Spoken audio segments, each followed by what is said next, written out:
고 박원순 전 서울시장이 남긴 유서에도 사망 확인 뒤 서울시의 공식 발표에도 장례 기간 내내 피해자에 대한 사과는 없었습니다.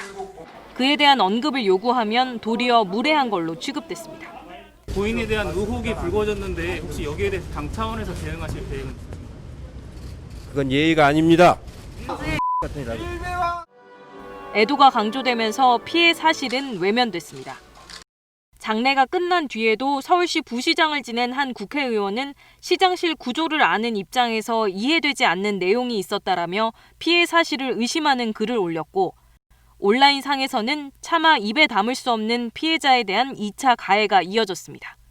특히 성폭력 가해자가 유명인이거나 권력자일 경우 늘 피해자는 공격의 대상이 됩니다. 피해 사실을 폭로한 뒤에는 입을 옷을 고를 때도 피해자다움을 의식해야 합니다.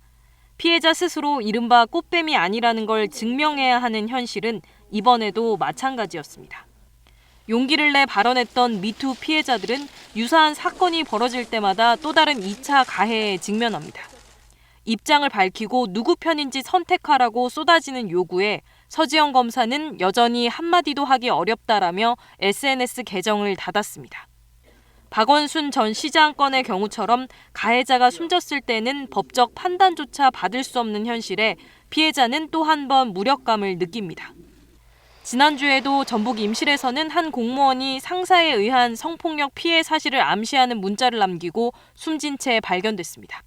이 여성은 숨지기 전 여러 곳에 자신이 당한 일을 알렸지만 아무런 도움을 받지 못했습니다. KBS 뉴스 조지연입니다.